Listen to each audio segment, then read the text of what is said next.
Hi everybody, Gary Porter again. I'm going to review through, I was going to give a conference and at the library, but they gave me so much grief I'm not going to do it, so I'm just going to put it on YouTube as just a video. In 1974, Carl Sagan and a group of people sent out a message into space from Puerto Rico about 1 trillion watts of power, and then he died in 1996. But in 2001, the answer came back. Now, in 2001, this portion here was received on one day. The next day, this portion was received in a hayfield in England.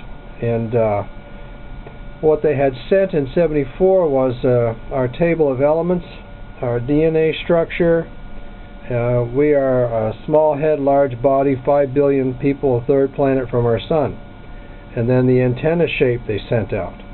And what they got back was the binary code, which indicated their table of elements are basically the same as ours. Their DNA structure has one extra strand. They are a small body, 4 foot tall, large head. There are 20 billion of them, and they live on 4 planets in their solar system. This one, the picture that came, they've taken this picture and it matches the face on Mars. It's carved in stone, which the whole thing is pretty interesting. The next crop circle that I was going to discuss is this one here, which indicates to me through Nassim Harim's research into singularities in physics and astronomy, whatever, they've observed with NASA videos UFOs flying into sunspots. And we also have YouTube videos that show UFOs flying into volcanoes in Mexico and some other places on the Earth and on the Moon as well. And I believe this is an indication here of a spaceship in motion, and these circles here, there are about 18 of them, and those are the singularity points in the center of a planet, a moon, or a sun, or a black hole. And as soon as they hit that singularity, they instantaneously go through this pathway. In this case, they show what appears to be an orbit around several objects. And this is probably, they go through these singularities first, come out at the end of the alignment. I think these things all have to line up and to get to where you're going. And they have to orbit around this group, waiting for this next group to align itself. And then they can go home. The time it takes probably from here to the center of this one is instantaneous. From here, about 13 circles out, home is also instantaneous once you hit the singularity in the center of the object. The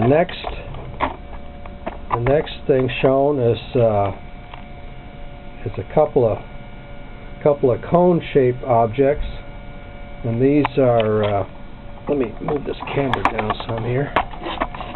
Sorry about all the jumpiness, but that's the way it's going to be.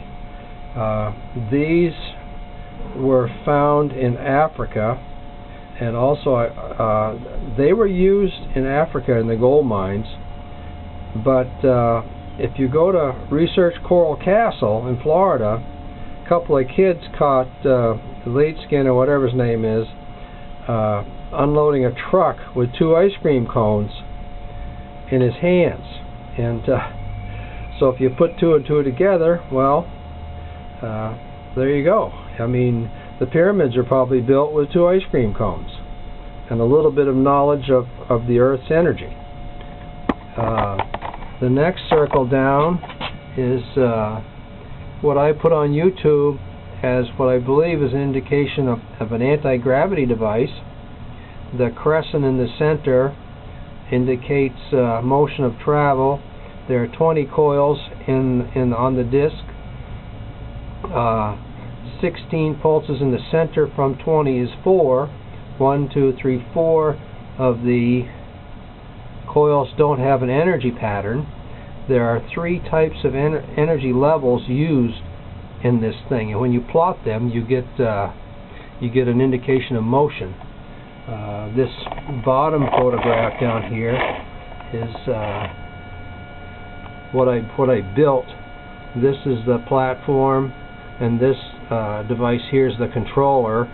And the way I did this PC board provides a ground path for the 3 energy levels. These dowels in the center here allow me to change direction of the motion of this platform. Over here, crop circle, missing the top of the jellyfish. I believe this is an indication of impulse travel, or impulses, period, to create energy, and or to run motors or whatever. So I built a motor. This works, runs on impulses. The next step with this is to kick it up a notch to 500 volts. From the 1930s, George Slavarsky built the thing called the Multiwave Oscillator, and I've already got YouTube videos on YouTube of this thing actually running. This is another crop circle that came back as a message, and this one was pretty interesting. A guy, a software engineer in England, analyzed this code structure in this disk, and it says, beware those bearing gifts and false promises. We oppose deception, believe there is good out there, and much pain to come, but still time. That was in the message. Then it says conduit closing. Conduit, I think, relates to the sunspots in travel, and so the conduit was closing, and they had to stop the transmission. Someone said, I guess Nassim Harim's videos show that we stomped in a hayfield in England. What do we need to know? And the next day, this crop circle appeared. This is the flower of life symbol.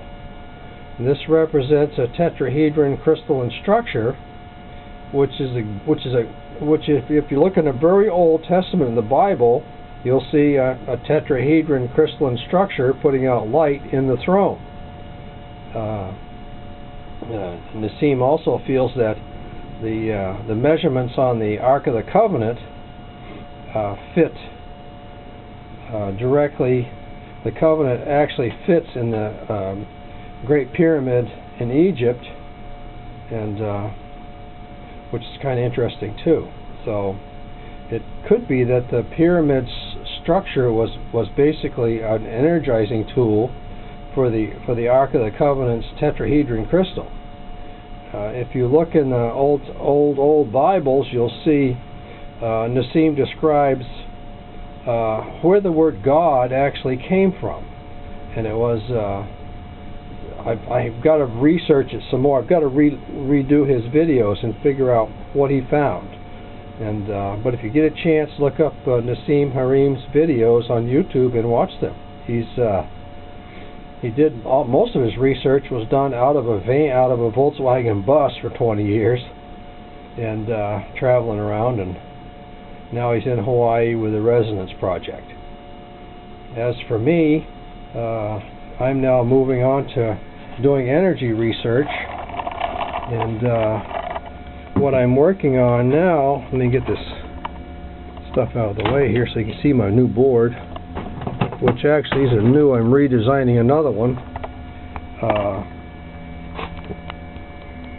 This board will drive the coils over in the back over there, and eventually this thing should run itself. I'm using a yin and yang principle, and that's positive and negative, and I've just learned and analyzed a circuit on so I can take the output to the coils, and if I put 12 volts in to the coil, nature gives me back negative 150 or all the way up to 5,000. If I put negative 12 in, I get just the opposite. I get positive 150 back.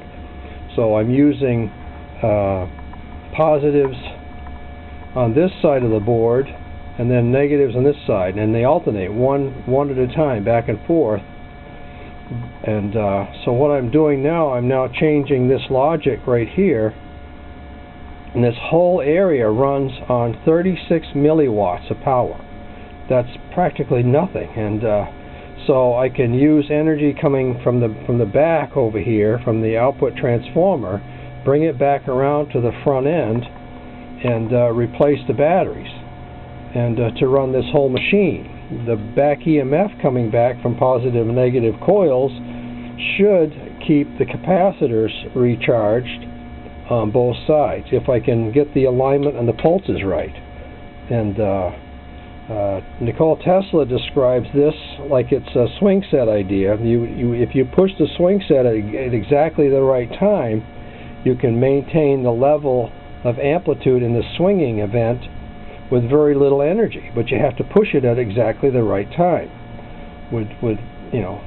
And the same thing with his earthquake devices and whatever. And he found out that if you could use one drop of water timed exactly the right thing, you can get an entire piece of steel moving and vibrating and oscillating simply by having the drop of water hit the steel at exactly the right time. And that's